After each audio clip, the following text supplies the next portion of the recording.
Hey everyone, thanks for joining us live. I've got the two brothers with me, right, Brad and Jonathan. You good? Yep, Jono here. Okay, cool. So tonight we're going to keep it a little fun. We're not going to talk about work at all. We're going to talk about whiskeys. All three of us brought we all brought three whiskeys each. We're going to talk about.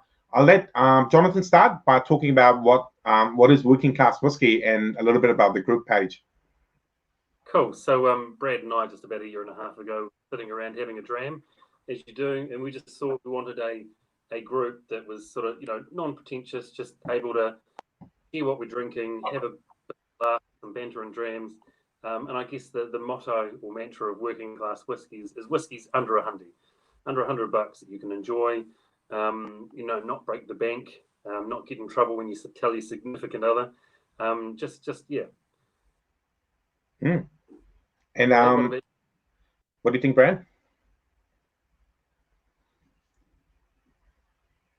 Brad's got a bit of lag. Can you hear us, Brad? Okay. No. All right. Cool. Can I ask you? So obviously it's interesting, right? I mean, I'll work in the industry. Also, to share some bargains, just share what everybody's drinking, really, and share what you've found for a cheap price. Everybody likes a bit of a bargain, don't they? Yeah. Just not the retailers, Brad. Everyone else does. You didn't hear me at all? We heard like the second half of it, I think. And about 10 seconds late. That's all right. So I'll just continue chatting with Jonathan while Brad sorts out his internet bill. He hasn't paid clearly. So he's getting our jokes, but there's a lag somehow. That's all right. So what I can do is just sit here drinking in the background, and you guys. So you guys just, I'll just drink, and okay. You guys talk. Okay, and you can every now and then you can just clap for us. Cool. All right. Let's kick it off. I will drink. What's your first drink then, Jonathan? I've just got long punch from Wild Turkey. It's about $69 a bottle, depending on where you go. But it's easy drinking. You talk. I drink. Nice. And have you tried any of the other Wild Turkey drams, Jonathan? Just the sort of standard 1 litre bottle. That's pretty good value for around that $50 mark or $55 mark for a litre. I'll just put that in the decanter, and I'll usually cycle between Johnny Walker Black and something like Wild Turkey in the decanter for when friends come over to warm them up a little bit. Well, that 1 litre whiskey, that normal Wild Turkey is fantastic, man. It's at a high ABV too, 43.2. Yep. So, what the ABVs on that one, Jonathan? This one's 40%. So, yeah. The other one, like you said, is 43. And I think this is still pretty much your main Wild Turkey, but I think it's finished through a different charcoaling system from like Matthew McConaughey's home state. Using some Texas wood to sort of filter it, I think. Yeah. To mellow it. Cool. Well, it's interesting having him pitch this whiskey because what's that famous actress Mila Kunis? She presents Jim Beam. Yeah, or Jack Daniels, isn't it? And in none of the commercials, she actually drinks the whiskey, which makes you think, if she believes in the product she's pushing. Matthew in the ads he's in, he's always holding and sipping. Yeah, definitely. Well, I've just poured me a little bit of the Dalfini 15. All right. Yeah, I was drinking a little bit of it last night during, not the live video, but I'm just chatting with some friends. And I was actually falling in love with it again. It retails for about $90, 95. But it's fantastic. 43%, 15-year-old single malt. Mm-hmm. Is that part of the Diageo or Diageo classic malts or classic malts? Yeah, it is. Yeah. And we know Brad's drinking something. Should we risk finding out what he's drinking? Drinking Wolfburn. Oh, good man. Can you hear me now? Yeah, we can hear you. Drinking Wolfburn. Sorry, Northland, and Wolfburn is quite a favourite of mine. I quite like the Aurora too, but that's gone. Killed that bottle because I really like sherry. Right, and that's what we call a bottle kill. Very nice. Can I ask you, while we have you back on audio properly, what's your thoughts around the group and how's it been going? It's growing, obviously. Okay. Yeah, really enjoying just seeing what people are sharing, what people are drinking, and articles that have been shared and things you just don't think about trying or doing, and you see an article and it's, oh, that's interesting. Yeah, it's just sharing really more than anything, and an excuse to catch up with your brother and have a few dreams, and yeah. I mean, I was quite pleased to meet both of you a couple of months ago for first time, which seems so long ago now, but it was only just a few weeks ago we were all at Dram Fest in Christchurch. Yeah, that was good, Dram Fest, and it does feel like a long time ago. Almost like with this whole lockdown, I think every day feels like a year at the moment in lockdown. Yeah. But I mean, can I ask? I mean, let's talk about Dram Fest a little. What was your highlight, Jonathan? My highlight from Dram Fest, probably getting the Whiskey Atlas signed by David Broom and having a quick chat with him.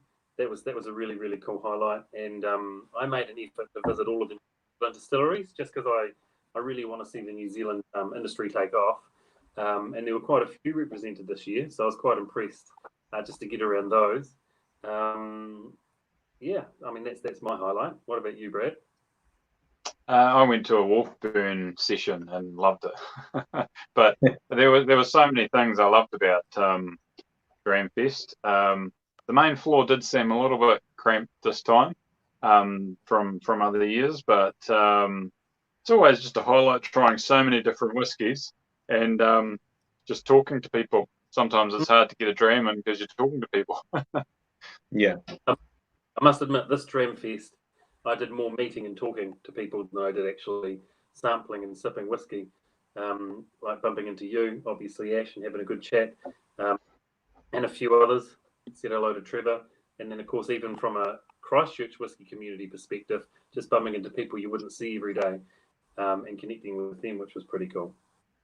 Yeah. No, I mean, I remember like when I caught up with you, Colin Mayers and Julie, I think the four of us or the five of us were talking for like a good hour, where anyone else would have said that's critical drinking time.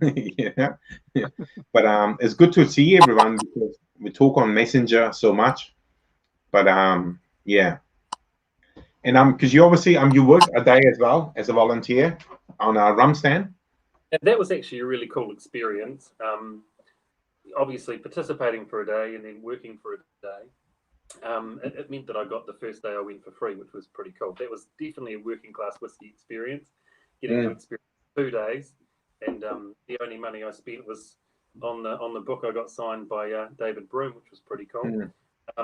And as a volunteer, they give you a 200ml bottle of whiskey at the end. And what was pretty special about that came from Michael, the owner of Whiskey Galore. It came from his living cask. So I couldn't pinpoint any one distillery that was in there, but it had a really, really nice taste. It didn't last that long, to be fair. I think I polished that off over 2 or 3 sort of sessions. It was good. I didn't get any. I was just about to ask if you gave your brother any. Oh, I couldn't. Yeah, sorry about that, Brad. Could you did the work and you got the reward. Yeah. What was the whiskey like? Was it smooth? Was it sherry? Was it smoky? Oh, I didn't write notes down, to be fair, but it was a hint of peat and smoke in there. There was definitely some. I'm guessing there'd be some sherry influence. Right. Yeah, but it was definitely easy drinking. Like as in so good, it was well balanced that I didn't have to think twice, and I just sort of got into it. Yeah. Yeah. That's good. And Brad, what was your highlight other than Wolfen was good. Did you discover any rums? Because I spent a lot of time in the rum area. No. No. I did go and see my brother on his rum stand. I had to sort of visit and try a dram, and I did enjoy what I tried at his stand, but no, just whiskey. I like some whiskies that are finished in rum casks. That's quite good. But I always like that balance. Like, I don't mind sherry on its own, but I prefer a sherry cask whiskey. I don't mind a bourbon cask whiskey. I'm growing to like it more, but I struggle sometimes with the vanilla if it's too strong on the vanilla front. But I like whiskey because it's been finished in other things, you know. Yeah. And oak. I love oak. Drinking wood. Yeah. Nice. But the thing is, to get a whiskey that's got a rich oak, you need that older whiskey, which takes it, unfortunately, with the rams of the working class category. But just out of it, there's some good bargains as well. Like Glenfarclas plus 15 is quite nice. I like that. And that's like 120, 130 bucks. So there's the Glenlivet. What was it? It was 15-year-old. It's French Virgin Oak. That was quite stunning. You know, you get a real nice taste off that, and that was, I think it was close to $100. But that's one of my favourites out of that part of the range. Yeah. Yeah, it's the 15-year-old is one of my early favorite single malts. And me and my dad were desperately trying to get our friends and family to give up Johnny Walker Black and come to the malt side with us. Yeah. And many of them will try it, but they'll always just go back to the Johnny Black because I guess they've drunk so much of it over the years. The flavors resonate with them. Yeah. The Madeira, I love the Oloroso. Probably can't see the label now that I've turned the light on, but the Glenlivet Madeira Oloroso matured, love that, and that's a little bit over 100, but not too bad. Won't break the bank. 60.3% ABV, and I smashed that just the other day because I've been experimenting with measuring out the dram and measuring out water and being able to dial it back to an exact ABV, which has been fun. Anywhere from 40 to 50 maybe, just trying it and seeing what it was like at the different stages of ABV. But I smashed that so quick. It's still good value though, right? I mean, you're technically getting a bottle and a half, technically. So. All right, are you guys going to refresh your drink? I'm done with my balcony. Yeah, no, I've finished my long branch. Should we show these now, Jonathan? Yeah, sure. So these this was a lovely gift to me from Jonathan at Dram Fest. These are made by a friend of Jonathan's. Jonathan, what's his name? So Tim, he's part of Barrelcraft. So he takes ex-New Zealand wine barrels, oak barrels, obviously, ex-New Zealand wine ones, and then just makes different things, from platters to light holders. And then I approached him one day and said, "Oh look, I need a tea light holder for my mother-in-law who had just come to visit." And so took that away, and then I put my whiskey glasses in it, and I went back to him and said, "Oh mate, I need a 3-1, 3-stave, so when I have friends over, I can use it." This one's a little bit thicker, which is quite cool. And he's just sort of put the decorative barrel rings on the end there, which looks pretty cool. Nice. So we'll put a link up to it because we would love to get Tim going strongly after the. Do you remember how much these were, Jonathan? Or we can look it up on the website later. Yeah. So he's got his Facebook page, and you just basically private message him, and then he'll let you know. But you're looking at say $20 for a single one, up to that sort of 35, 40 mark maybe for a free one. But yeah, what's cool is that each one's slightly unique because of the colouring of the wine that's been in the barrel or the age of the barrel. and whatever quirky stuff he sort of does to it to make it like, you know, almost one of a kind, which is good fun. I'm sure Tim could look into it, but I reckon, you know, something that would be very memorable if like a name could be carved here. That, I mean, it's a gift for a lifetime, you know. I mean, I'm gonna keep mine. I'm loving it. But yeah. A good Father's Day or Mother's Day gift, or, you know, for anybody that likes a bit of spirit, or, you know, I mean, you could even just use it for tea light candles for a romantic dinner, and then use it for your whiskey the next day. For those of us who are still having romantic dinners, you know.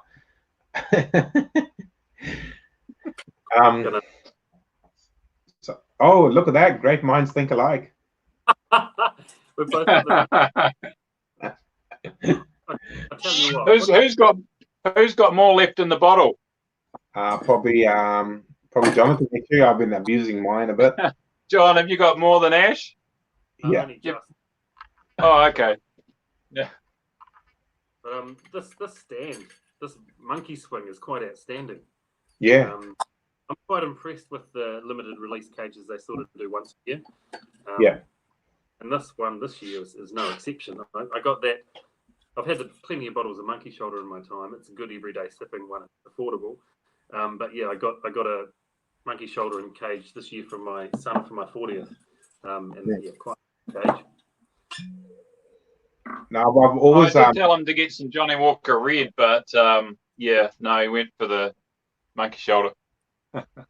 There is a Johnny Red in this room somewhere, but it's probably just using to balance one of these shelves. Propping up the shelves. Yeah, keep it off the ground. Hey, I've noticed a comment from Keith Frank the Jagger that he's liking this. Apparently, he's going to give it a go himself for like a home project. So, oh right, cool. And our friend at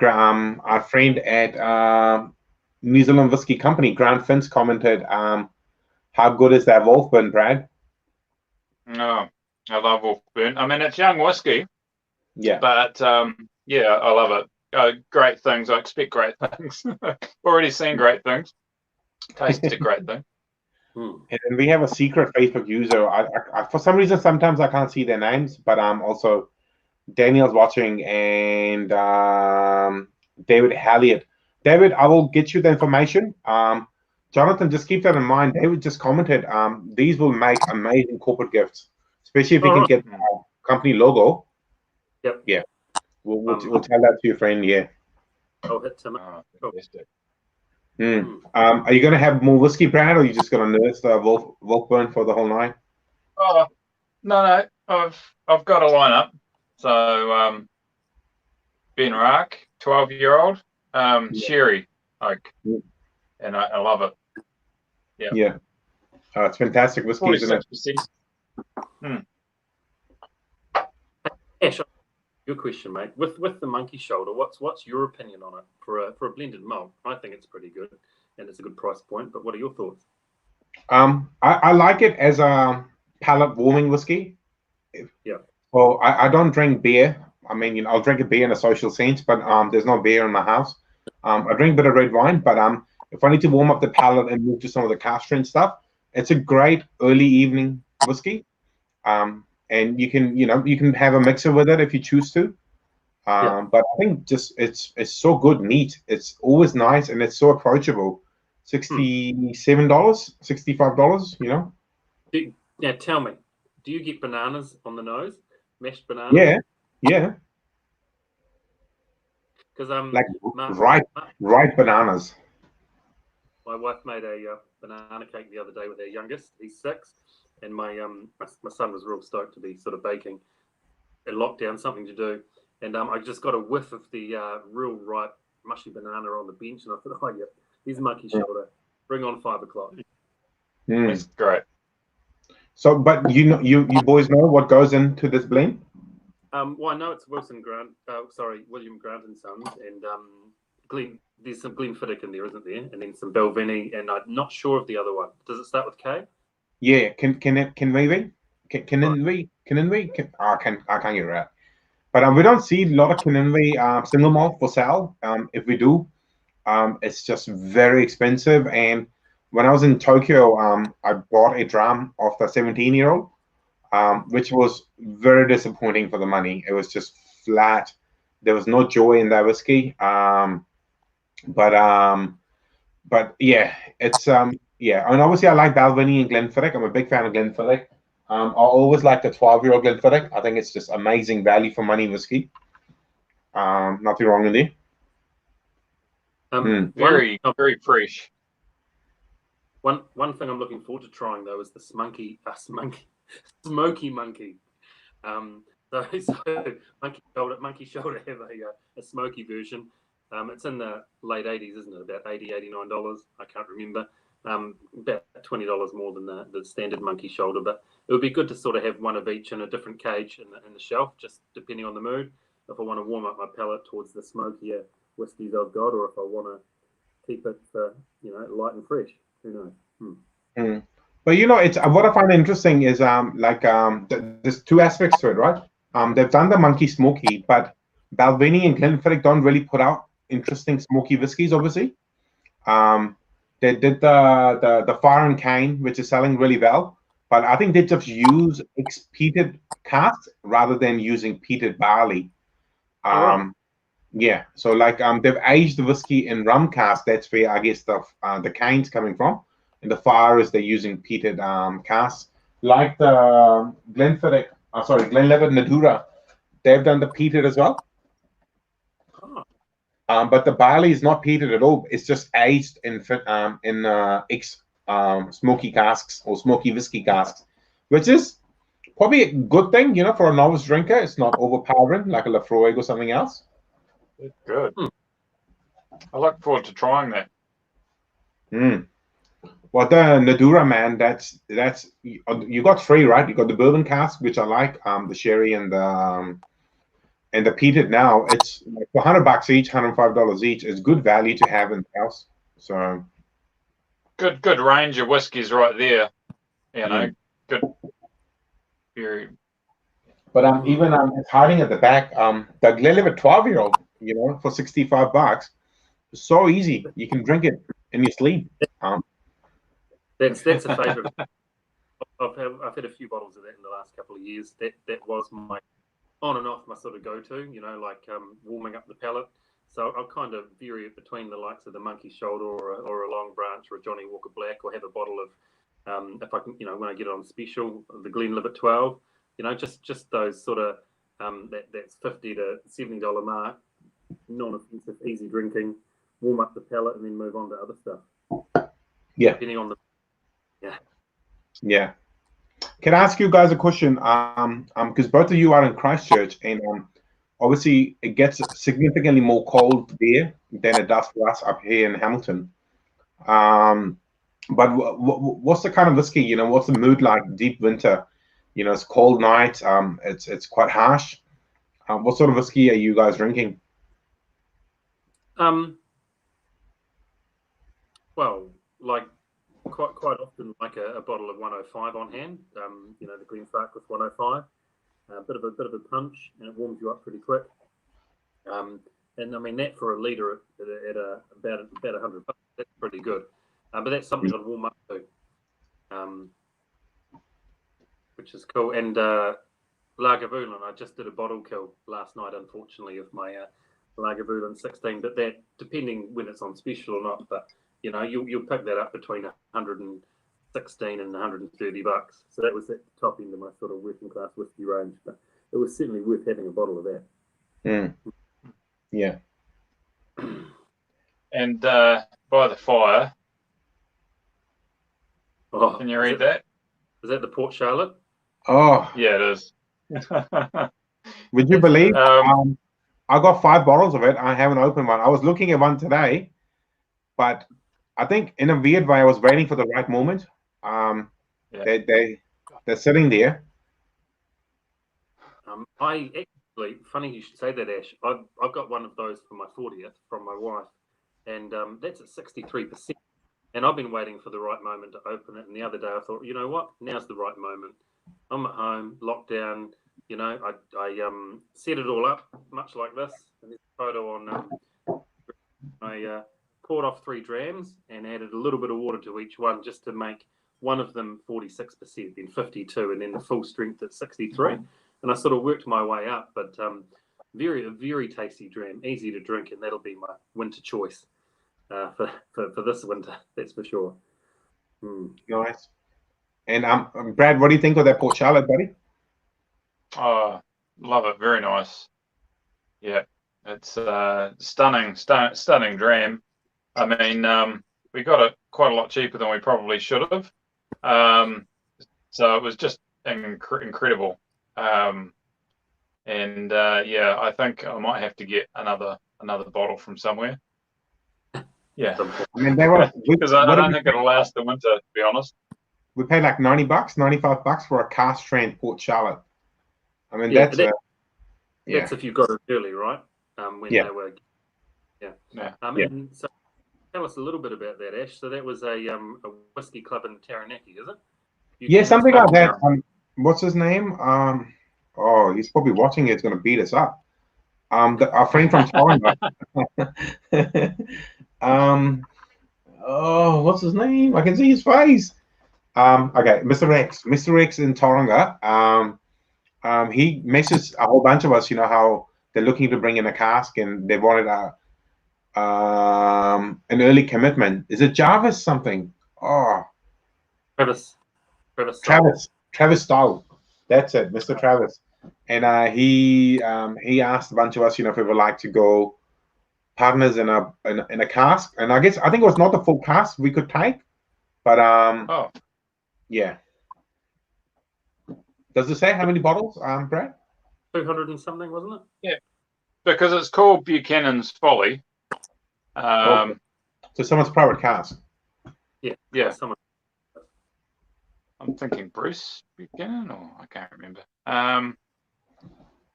It was bottled in 2019, straight from the cask. Cask strength, unchilled, filtered, color and free. Bourbon barrel matured. I've got number 16 of 248. I know it's a working class whiskey night, but here's a Port Charlotte, a hand-filled Adbrook Laddie. Yeah. Nice. You hand-filled that, did you say? Yeah, they always have 2 casks going at the distillery, the peated and the unpeated, and you can hand-fill, but they only give you a small bottle, 500 ml, and that was £90. Wow. But that's for a cool half liter, 180 ml. Yeah. But this is bottle number 346 out of 438. They shall always be registered to know who took it, kind of thing. So there's a little bit of gimmick in there. But I'm keeping that for a special day. It will come handy. So the next one I'm just about to sort of pour up is an Ardmore from Ardmore Distillery, but it's a cask strength. And what I like about this, it's part of the Single Malts of Scotland series, so Elixir Distilleries. This one here was hand selected or selected by Whiskey Galore. So they chose the whiskey that went into this, but this is 59.4%. This is obviously one of 122 bottles. This was given to me for a birthday present when I turned 40, and I'll be forever grateful because it introduced me to affordable cask strength. So this one is around that $83 mark. I loved it so much that I ended up hunting down another bottle before they completely sold out. I think I got the second last one I had. But again, you know, around that $83 mark for this one. So they're out there. Bargains are out there. And again, absolute legend that gave that to you. I know. Is he? I don't know. No, it wasn't my brother. Oh, really? Brad did get one from the same series though. Brad got me the Coela one. Nice. Yeah. But Julie, still a legend that got you that one. Yeah, totally. He's a legend, all right. Yeah. Which whiskey are you on now, Brad? Actually, I've changed tack quite a lot, and I've gone for something a little bit smoky, double black. And you'll notice tumbler, just because, you know, I mean, you might as well just drink it and enjoy it and just, yeah. Fair enough. What have you got there? Green Label. I've got the Green Label. Just had a bottle kill.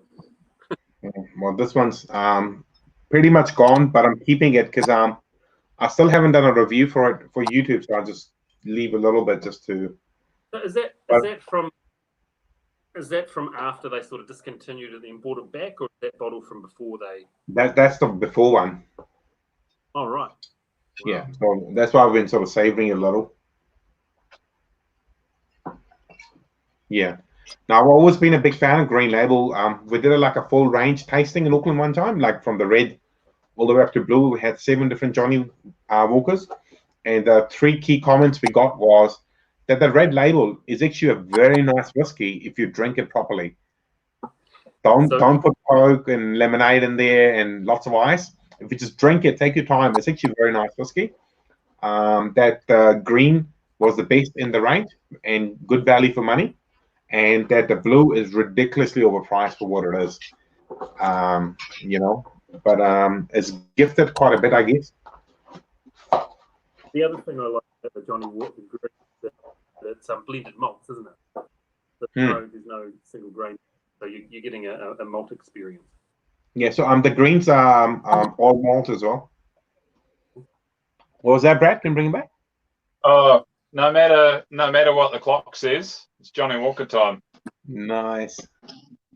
Yeah, Brad's got an attraction to Johnny Walker. I agree.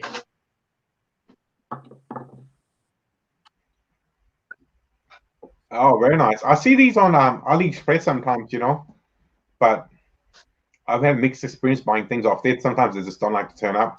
Well, I wouldn't be doing it at the moment. Yeah.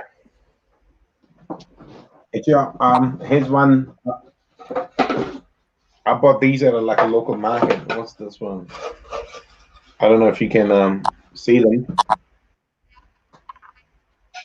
But when I drink Fanta, no one says I'm fantastic. That's it. Yeah, I like that. That's really good. Yeah. Oh, brilliant. Just a guy. He used to be at the Saturday market selling them for $10-15, and there's this one. Yeah. In beer there is freedom, in wine there is health, in cognac there is power, and in water there is bacteria.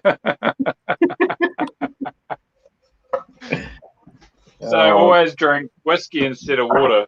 I think isn't there like a meme in whiskey? There's power or something like that.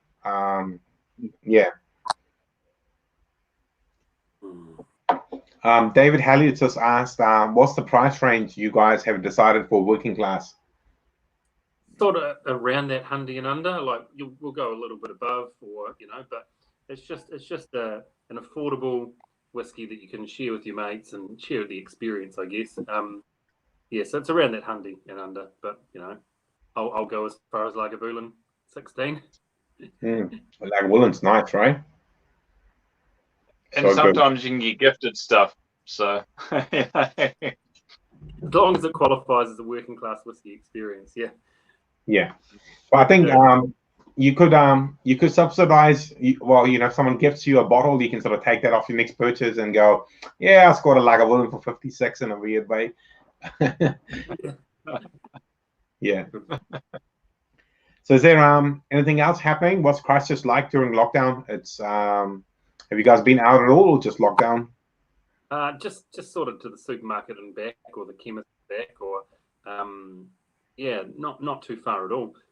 Although I did have to venture to the other side of town to go to our usual doctor's surgery or GP, and it just happened to be that my brother lived 2 blocks that way, so I made sure I dropped some samples off in his mailbox, and then on the way home I made sure I ventured past another friend's place and dropped off some whiskey chocolates and a sample and sanitized the box.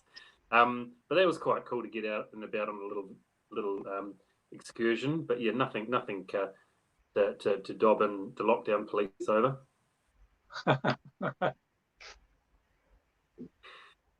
Yeah, I've been driving to and from Wigram, and Yeah, it's not too bad. The drive is a lot smoother. You don't have as many idiots on the road. Yeah, but I mean, there's a lot of people on the road. Like, I mean, I've been working every day, luckily, and which is good because it kept my sanity. I couldn't stay in the house for that long. But I'm noticing increasingly there's a lot more people driving around now. Yeah, I know that we're supposed to be locked down, but yeah. Maybe some people are relaxing a little bit with level 3 coming in, but technically level 3 is level 4 anyway, with takeaways open. It's kind of like level 3. Oh, yeah. Yeah, I'm hanging out for a good spicy curry. I think I told you boys the other day. That's like, but I don't. Do you guys have a Little India in Christchurch? Yeah. Yeah. Apparently the one here is taking pre-orders for day one. Like you can book a. Yeah. No, there's three Little Indias in the Christchurch area.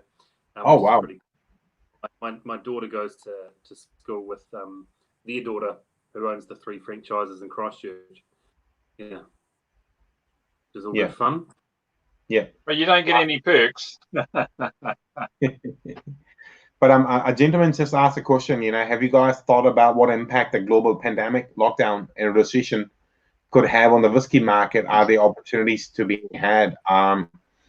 I can answer that from a production point of view. All of them are silent now. They're not producing whiskey because of social distancing and all that kind of stuff. Most of the distilleries are silent. How would that affect any future stock? Probably doesn't matter, does it? They've always got heaps in the pipeline. It's not like wine where vintage has to move on because they need the tanks back. Yeah. I just hope it doesn't affect things in a huge way, and that production can continue, in a few months or so. But I mean, that's bound to have a pretty big effect. It's probably just less supply out there. What about from an import-export point of view? If our borders are closed, how's the whiskey going to get in? Ash, you'll know how. Yeah, we import obviously the single cask range, and my last order's been stuck there for a while, but it looks like it's going to get moving again. Things are easing up a bit. But I'll make a comment to you. A friend of mine messaged me that they ordered something from AliExpress, and it turned up in 4 days flat, all the way from China.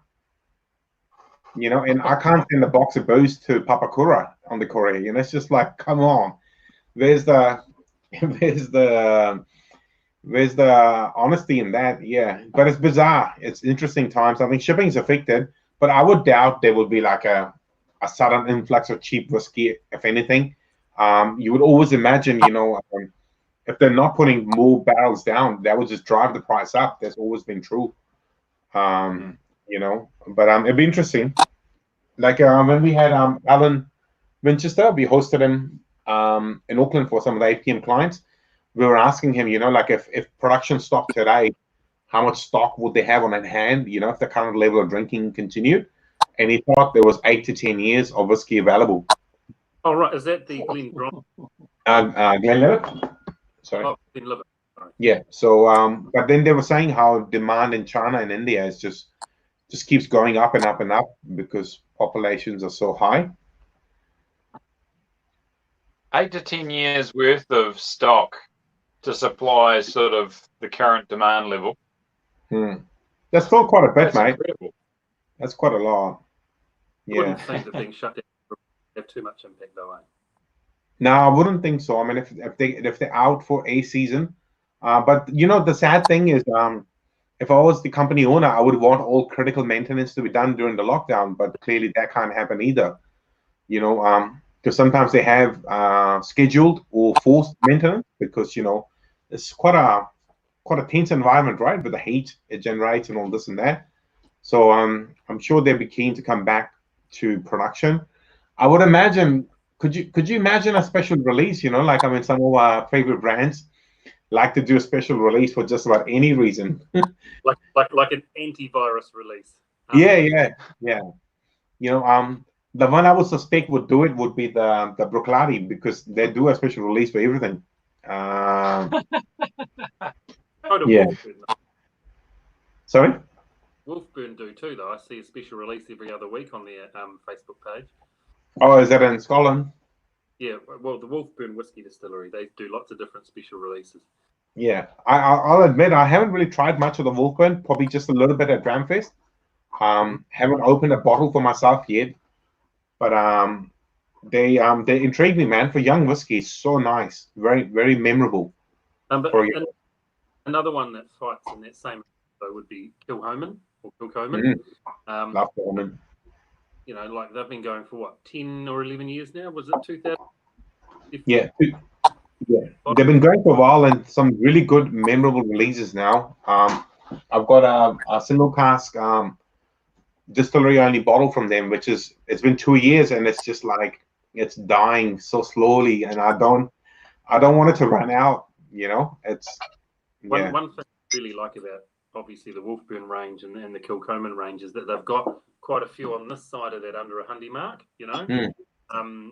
So Wolfburn, I think, have 2 or 3 at least under that 100, and maybe a couple a bit further up the chain. But it's still all affordable. And same with Kilchoman, you can buy 2 of their entry level ones around that 80 mark, which is quite cool. So can I ask both of you, because normally I ask my guests 3 questions each, but that would get quite lengthy. I'll ask both of you a question each. And in return, I guess you guys can ask me a question each as well. Does that sound good? Yeah. Right. I'll start with Brad. Okay. What's the most memorable whiskey you've ever had? And working class whiskey rules are out of the park. Just could be something expensive if you want to name it. Yeah. Which one?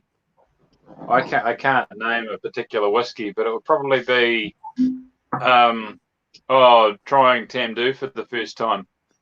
Just trying a real sherry bomb, and just realizing I loved sherry. Nice sherry whiskies. So a different question for you, Jonathan.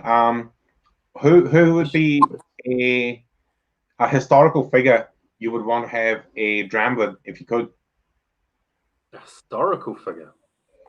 No, just to say I could, I'd have a dram with Abraham Lincoln. Nice. Drink whiskey, but we'll just throw it out there. I don't know. Do you think he would like the modern, smooth style of whiskey? Because I can imagine being quite rough back in the day. Just methylated spirit of sort. Yeah. Not sure. I'll ask him one day. Yeah, you can join him. Well, someone else said they would like to sit down with Churchill, which I would have answered same. Seems like quite a character, man of many interests. Yeah. Cool. So you guys can ask me a question each if you like. John can start with that. I'm thinking of one. So everyone always has an interesting first experience with whiskey, right? It's either nasty or memorable. But for you, what was the first whiskey you tried that sticks in mind? Early in your journey? That sticks in mind? The thing is, I would answer in a way, the stuff I would have drunk prior, but the first time I kind of understood whiskey a little, and I went and tried some Glenfiddich 12 with some sliced pears, because I did this class by working in the liquor stores, and for first time I tried and drank a whiskey for flavors and smells, and that's what I say to everyone now: drink for flavors and smell. If you want to get drunk, that's beer and bourbon and coke and all that kind of stuff, cheap wine. But that was very interesting. This gentleman, he sliced up some pears, and we ate the pear and then drank the whiskey, and it was just beautiful. Amazing sort of sweetness and tropical fruit characters were coming through. It was quite interesting. Really enjoyed that moment. Yeah, so for me, the Glenfiddich 12 was my first sort of post just drinking to get drunk as a 19, 20-something year old, with either the Johnny Walker Red in the pubs or the Dram, DC and Dries or whatever. But Glenfiddich 12, Year's Eve 2006, and that was the first time I'd sort of had it straight, or neat, and just sipped and enjoyed it. And from that moment on, things have changed. Actually, I remember some homebrew that somebody gave you. Oh. And you introduced me to whiskey with that homebrew, I think it was. And the colour of it was something that should belong in the toilet. Yeah, you would have been better off drinking on your own. That was terrible. I think it made me a little bit blind.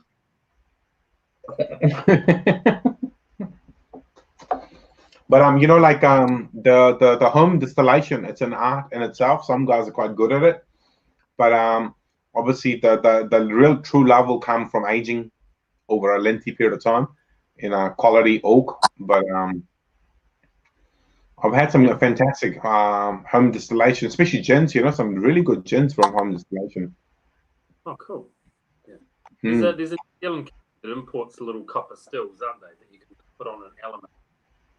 Is that right? Which one, sorry? Oh no, isn't there like a New Zealand company? I can't remember the name, but I see them on Instagram quite often, and they run workshops on these little copper pot stills. Yeah. She's in Waiheke Island. What's her name? I'm not sure. You can do like a certain number $100 class, and basically you make gin by the end of the class. Wow, yourself. that's pretty cool.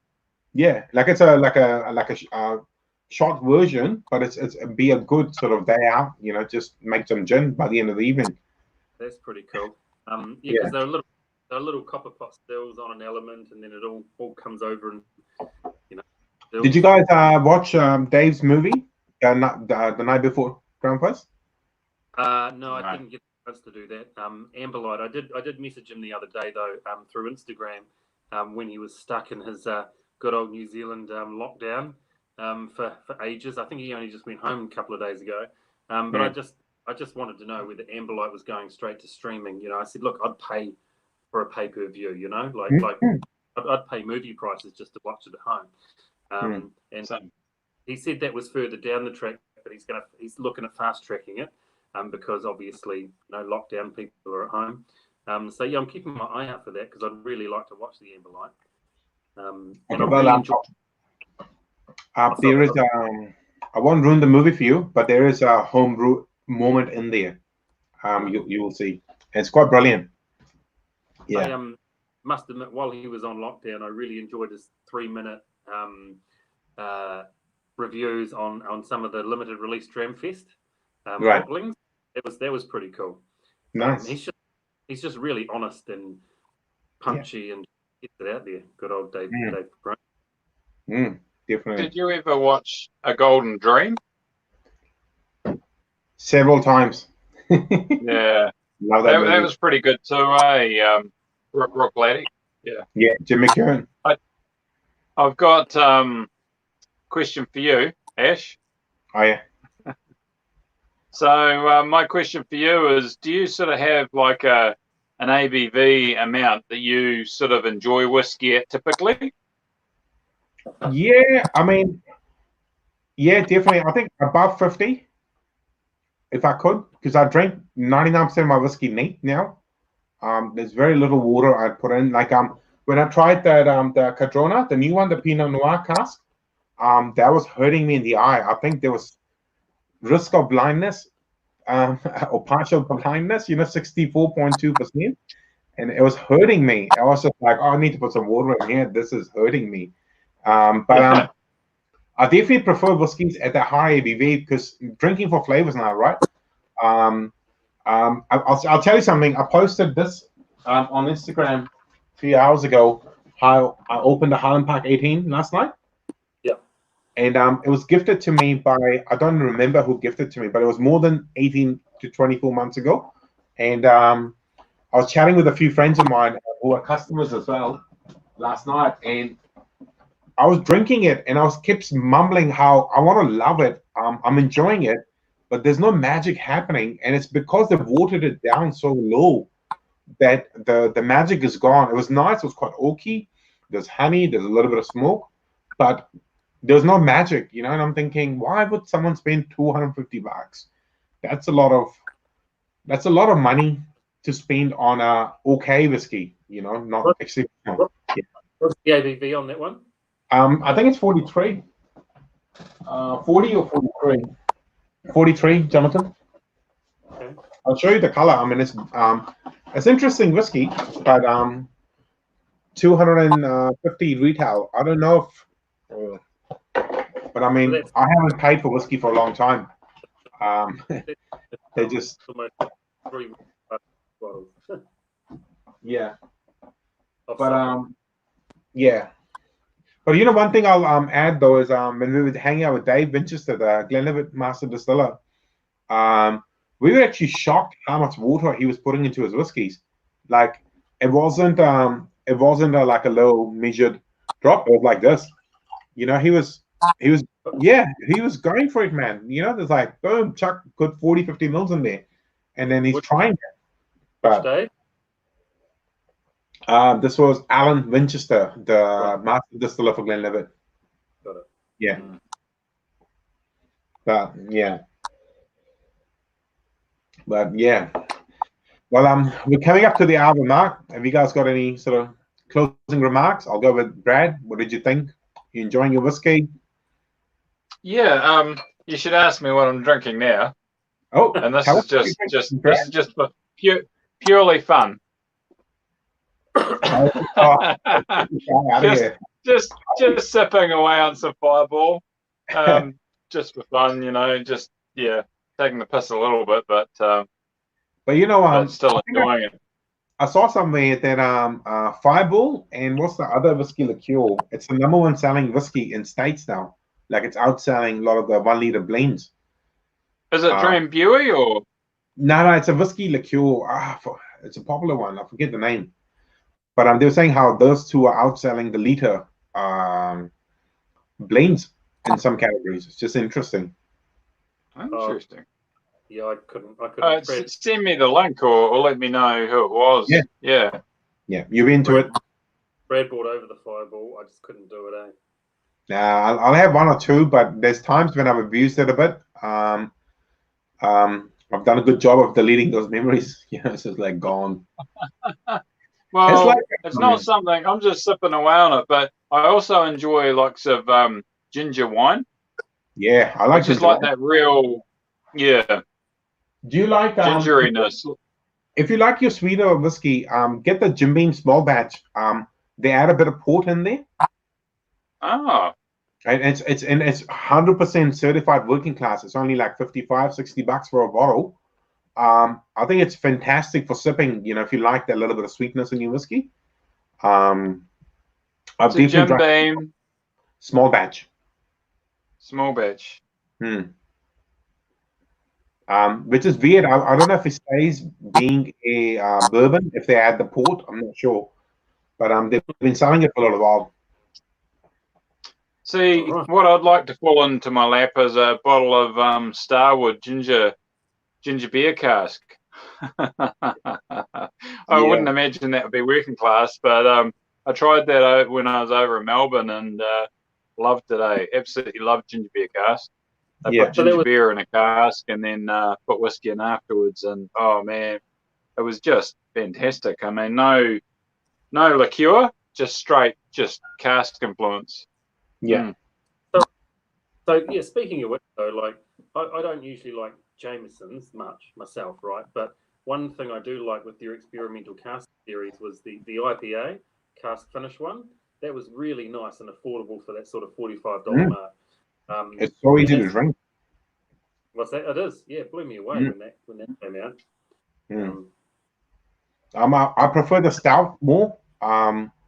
It can be a good mystery whiskey actually if you're having a few malts. You just chuck that in the middle of it, and just see if people react to it. I would say people would not even recognize that it's not a malt whiskey. They'll just they'll knock it back quite happily. Have you tried? Sorry, have you tried Prophet 12? Yeah, I have. It feels like the entry level Jamesons or at that value. I mean, it feels like there's grain in there. It doesn't even feel like it's an old malt whiskey. Yeah, I mean, it's nice, right? But it's just ridiculously overpriced. Happy to sell you one. Yeah. We have quite a few we need to get rid of. Well, one of my what sort of price? It's like $70. All right. Yeah. So for me, the first time I got to experience that was definitely a working class whiskey experience. My son's uncle rocked up. That would imply he's my brother, but he's not. So my son's uncle, so he's my stepson. He came over with a bottle of Proper 12, a 1 litre that he got through duty free because he lives in Australia and he comes over. Well, was coming over here once every couple of months, and that's his go-to. That's what he loves. He doesn't drink anything else, just Proper 12, and he swears by it. But that was my first experience, and I guess because I didn't pay $70 for the bottle, I actually quite enjoyed it. Yeah, me too. I found it quite fresh and crisp, for what it was. Because I quite often don't like Irish whiskey, and I was drinking it, going, "This is good," but it probably was because I didn't pay for it. Yeah, that's a certified working class whiskey #1, the one you didn't pay for. Totally. Yeah. Yeah. Well, it's been really interesting chatting with you guys. Been fun. Hope to see you soon once the lockdown's over. I was hoping to actually this year come down to more of Whiskey Galore's like special tastings, especially when they have the master distillers come in and stuff like that. And because the flights from Hamilton to Christchurch have been quite reasonable, and obviously like to catch up with people down there. But let's hope after a few months or weeks it can all start again, because I'd love to see you guys down there and some of those tastings as well. Just speaking of one before we take off, Brad and I did a little bit of a Facebook video the other day around like trio sample packs that you can get. So I bought one off Whiskey Galore, and it was the Glenfarclas. So we got to try that and chat like this and have a bit of a laugh, which was great. But one thing Whiskey Galore are doing, they're getting the ambassador from the different distilleries and putting trio packs on their website to sell. And then if you buy that trio, you get a login to go and watch the review. The official. Yeah, which I think is clear. Cool. We're seeing a lot of ingenuity and creativity coming out of the lockdowns. There was that the lockdown whiskey festival. So I watched half of that, and that was pretty cool. And I'll go back and revisit the other half. But yeah, really clever, and Kill Homan. They're doing their own reviews and selling their own sample packs and bits and pieces. But it's just a really clever thing to do. But yeah, we're definitely looking forward to having you down in this neck of the woods. Yeah. We could go along to the last word or do something like that when everything's all open again. Oh yeah. Yeah. And head into Whiskey Galore and have a couple of dreams and pick out some bottles. Yeah, 100%. Cool, guys. Well, thank you for your time. Thank you, Ash. Appreciate it. All right. Yeah. Awesome. See ya. Bye, everybody.